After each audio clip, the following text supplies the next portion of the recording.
Well, ladies and gentlemen, the American Jerry and Bulldog Nation, at the end of the evening on Friday, the House of Representatives finally passed a deal, take three. Many people, such as Thomas Massey and company, voted against it, of course, but it passed. And it went to the Senate, and Joe Biden signed it. So the continuing resolution is in place. There will not be a government shutdown. And there's going to be lots of debates about how this unfolds going forward. Elon Musk says, in light of all of this, that he is going to spend money backing moderate Democrats in the Democrat House seats.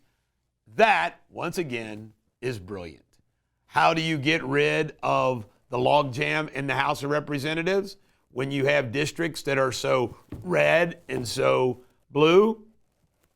Take out the blue. Get in your own blue. And that's what he's going to do. Trump transferred nearly all of his $4 billion of True Social Trump media stock into his trust. His Trump, by the way, is revocable. Let me tell you what it does. Trump still controls it all. All of it.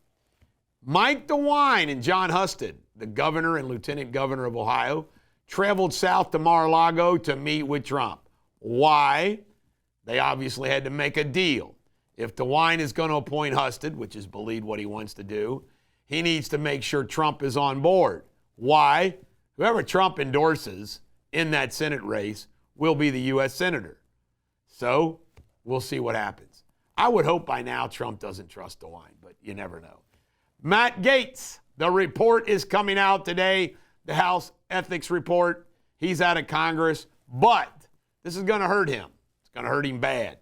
It's going to wound him for future political offices, and there's going to be a lot of people that want to stay away from him. That won't include Trump. Trump will still give him a job. Joe Manchin, he had a great comment. He said the the Democratic Party wanted to make the extreme mainstream. That sums it all up. That's exactly what we've been dealing with. They want to force down our throats extreme stuff and want the mainstream to accept it. He called the Democratic Party toxic. This is a big deal. Joe Manchin, I wouldn't doubt if he finds himself in an administrative position in the Trump administration. And Fetterman says, hey, he's rooting for Trump to succeed, not fail. And you know what? He's smart. He's positioning himself to be reelected in Pennsylvania. Trump appointed Callista Gingrich, that's Newt Gingrich's wife, as ambassador to Switzerland. What a great gig that is. Can you imagine being appointed ambassador to one of the most beautiful countries in the world, Switzerland, who's neutral? That's an easy gig. All right, Trump appointed Katie Miller, Stephen Miller, his policy advisor and deputy, to DOGE. Trump appointed Bo Hines as the director of the Cryptocurrency Council. Representative Congresswoman pictured here, been in a care facility. She's a Republican. I mean, how the hell is she supposed to do her job? She's in an assisted living facility. And Trump came out strong against Panama, saying he wants the Panama Canal back, even brought up Greenland. Let me tell you about the history of the Panama Canal. It's wild, but I'll give it to you in brevity. TR wanted the Panama Canal built. The French tried to build it and messed up. He wanted to make it part of Colombia. Colombia basically backtracked on him. So you know what he did? Basically declared war on Colombia. And Panama became a country out of all of that. He created Panama. TR created Panama, then made the deal for the Panama Canal. And it was supposed to be in perpetuity. Jimmy Carter interpreted language that it was 99 years and gave the Panama Canal back to the Panamanians. Stupid, stupid, stupid. Trump is upset about the fees that are being charged for American ships to go through the Panama Canal. The Panamanian president comes out and says, it's ours, we make a lot of money from it, yada, yada, yada. Well, I can tell you right now, Trump's just negotiating, but if we wanted a canal back, we'll take the canal. All right, Anthony Pratt big Australian businessman, has donated $15 million to the Trump inauguration. Trump also wants to rename Mount McKinley. Obama, politically correct, made it Denali, what the Indians called it. Trump wants to go back to Mount McKinley. By the way, you know what McKinley was famous for? Tariffs. 2 Navy pilots were shot down over the Red Sea accidentally by friendly fire. My niece is married to a Navy pilot. Makes me worry about him. And there was somebody, some sick, deranged, illegal immigrant, set a homeless person who was sleeping on fire and killed him in the New York subway. Prices are up 20% on Biden. And speaking of Biden, you know this? Biden is going to commute every death sentence, death penalty case, federal death penalty, like 38 of them. He's going to commute them all. I tell you right now, Joe Biden is an evil political gangster. January 6th attendee, somebody who just got convicted of being a January 6th conviction, the judge is going to let him attend the inauguration. And Syria's new leader is Ahmad al-Shara. He says West has nothing to fear from him. He wants to play ball. It'll be interesting. And a Saudi doctor who's anti-Semitic is the one behind the German Market Square bombing. Drove his Mercedes right into the crowd. And 7 Chinese nationals tried to get into our missile system location in Guam. I tell you what, the Chinese nationals are everywhere. You see somebody who's Chinese, you might as well assume they're a spy. And Trump appointed Tillman Fertitta as the ambassador to Italy. That'd be a great gig, too. Lara Trump says she has no chance of being appointed by Ron DeSantis as the U.S. Senator from Florida. Insider trading. Joe Biden is now, after all this time, says, yeah, Congress shouldn't make money on insider trading. What about the insider trading he's doing? And I was thinking about this. I'll bet you Hunter is collecting money on every pardon and sentence commutation that Trump does. that Biden does. And Trump's appointed Mark Burnett as a special envoy to Great Britain. This is funny. Congressman Nancy Mace and Trey Gowdy, both from South Carolina, got into it. And Mace took a shot at Trey Gowdy, wondering if he was a transy or not. You know what? You shouldn't make fun of a person's looks so they can't help how they look, and that's a given. But Trey Gowdy, regardless of that tenant, is kind of a weird-looking dude, if you ask me. And Luigi, you can't make it up. Luigi has a better poll rating than Joe Biden. Can't make it up. Don't be a mangled, feeble miscreant. Be an oracle. Coming up next, local news.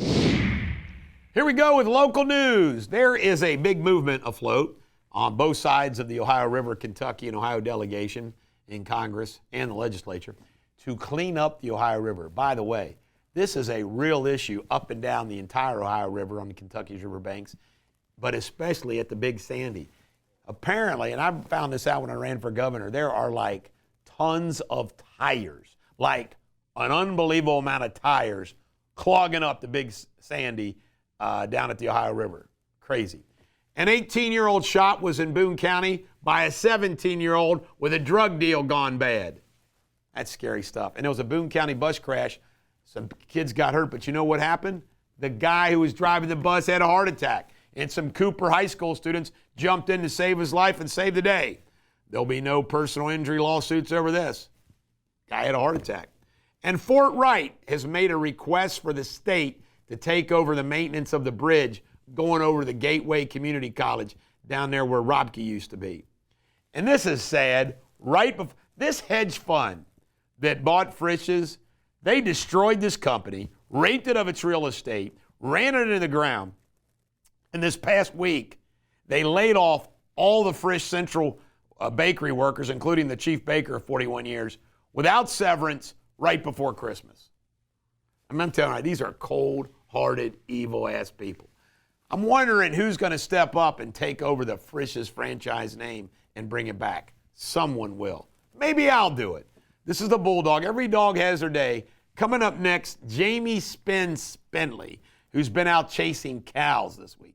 Hello everybody, the latest world headlines. A small plane crashed into shops in Granado, a town in southern Brazil. Officials confirmed 9 dead with no survivors. Early reports had indicated 10 people were on board. Around 29,000 people gathered in Belgrade to protest the Serbian government. The unrest follows 7 weeks of demonstrations triggered by a train station roof collapse in Novi Sad that killed 15 people.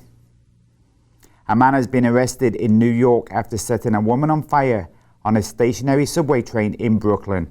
Police say the victim's clothing was ignited and fully engulfed within seconds. Despite efforts to extinguish the flames, the woman died at the scene. And Israeli strikes in Gaza killed at least 28 people. 13 died in central Gaza homes, whilst 8 others were killed in a former school sheltering displaced Palestinians. That's all I have for today. I will be back in a couple of days, so I hope everybody has a very happy holiday. Until then, take care. Coming up next, Sports Without Boundaries. All right, here we go with Sports Without Boundaries, and we got lots of sports. The Bengals, first off, won 24-6 over the Browns. Are you ready for this? At halftime, some kid, man, kicked a 40-yard field goal. Everybody got free pizza. Bengals playoff chances. Well, here's what has to happen. The Bengals have to beat the Broncos at home, and then the Steelers at Pittsburgh. Then they have to have the Chiefs beat the Broncos last game of the year at Denver. If the Chiefs are playing for the bye, that might happen. If not, it's going to be tough. And we need the Colts to lose one more game, and we need the Dolphins to lose one more game. Now, let me tell you some good news. The Colts have to play the Giants in cold weather on next Sunday, so that helps. And the Dolphins have to play the Browns in cold weather on Sunday. I mean, that makes a big difference. Then the Dolphins have to play the Jets in cold weather on the last week of the season, and the Jaguars will be playing the Colts. So, you know what? The NFL, who knows? They have a legitimate chance. They just need a lot of help, and maybe it will come. Meanwhile, Joe Burrow gave his offensive line swords. He says they wanted guns. He gave them old samurai swords. Speaking of Joe Burrow, first quarterback to go over 4,000 yards this season. And Jamar Chase, what kind of a year is Jamar Chase having? He's number 1 in receptions, number 1 in touchdowns, and number 1 in total yards. Jamar Chase. Ohio State University had a great weekend. Why? First off, they beat my Kentucky Wildcats in basketball, which should never happen, by 20 points in the Capitol Classic in Madison Square Gardens. You know what? In basketball, sometimes the ball just doesn't fly. Notre Dame beat Indiana 27-17. Indiana should not have been one of the top 12 teams. As fans, we want the 12 best players. SMU got crushed by Penn State 38-10. Do you think Alabama would have given Penn State a better game? But then Ohio State killed Tennessee 47-17. For those that think, well, that's a sign of the SEC, Tennessee wasn't the SEC's top team, and that was a home game in cold weather, which Tennessee's not used to, at Ohio State. Makes a big difference. We'll see. That game's totally different if it's at Tennessee. Texas, SEC team, beat Clemson by 2 touchdowns, 38-24. Clemson had 3 losses, just like Alabama. Marquette in basketball beat Xavier 72-70. UC beat Grambling. And Tiger Woods' son Charlie at the PNC Classic, hole-in-one, first ever. Ricky Henderson, the all-time leading Major League Baseball base stealer, may he rest in peace, died at only 66. And the Lions waived Brandon Joseph right after he got arrested. And then the Lions pulled off an incredible fake play where the quarterback, the running back, the offensive line are on. They all act like they're fumbling the ball on purpose. Then they pick it up and get a big gain. And Jalen Hurts is hurt for the Philadelphia Eagles, and they lost to the Washington Commanders, which knocked out my Dallas Cowboys. Earl Thomas is going after his wife for fraud, criminal charges. And Marco Rubio's son scored his first touchdown at the University of Florida in a mop-up role. And last but not least, an add-on, The Reds traded relief pitcher Cruz to the New York Yankees for their catcher Trevino. This is the Bulldog. Every dog has their day. Coming up next, pop culture. All right, here we go with pop culture. Blake Lively, you ready for this? Has sued Justin Baldoni. And this is over the movie that they made. And I tell you right now, good for Blake Lively and Ryan Reynolds. Blake Lively had a bad year this year. She was ran through hell. It turns out that Justin Baldoni actually used a PR bitch to do it intentionally.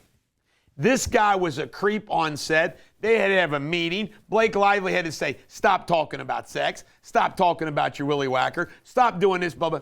This is great stuff. And it makes me feel good because I like Ryan Reynolds and I like Blake Lively, and Justin Baldoni's a scumbag. So go Blake Lively. She's getting some her justice. Elton John apparently is not only blind and deaf, he's dying. He's apparently auctioning off stuff because he needs money. How does Elton John need money? That's nuts. Tom Cruise apparently is looking for Miss Right. The latest one he's apparently dating is, but you know what apparently he does? After he stays in bed with you, he sleeps by himself in his bariatric chamber and stuff. That'd be kind of weird, wouldn't it? Okay, this owl came through a window and landed on a Christmas tree. That's got to be a good omen, don't you think, Sabrina? Got to be. And Denzel Washington not only got baptized, he's in preacher training. Wouldn't you love to have Denzel Washington marry you or preach to you or do a service in that voice? Oh, by golly. And Bezos says the wedding rumors about him getting married and spending $600 million are false. He didn't deny he might not be getting married, but spending $600 million, he says, is false. And a 98, had to be a Kentuckian, a 98-year-old woman has 120 great-great-grandchildren, has like 200 and some odd grandchildren. You know how? Her husband had 10 kids, married her, she had 10 more kids. That's insane. Saturday Night Live, they're getting some hard time under their opening. They always do. But they had all the 5-timers there. So all the people that have hosted at least 5 times were there. You know, Alec Baldwin, Paul Rudd, Tom Hanks, etc. And a water reservoir around a quasar in our galaxy has trillions of oceans of water, like trillions more water than our oceans in it, circling around this quasar. Wow. And Prince Andrew apparently used a China bank to hide money. Prince Andrew. And check this out, an albino reindeer. I wonder if Santa would let this reindeer participate in all the reindeer games. It's a bulldog. Every dog has their day. Have a great day. Merry Christmas.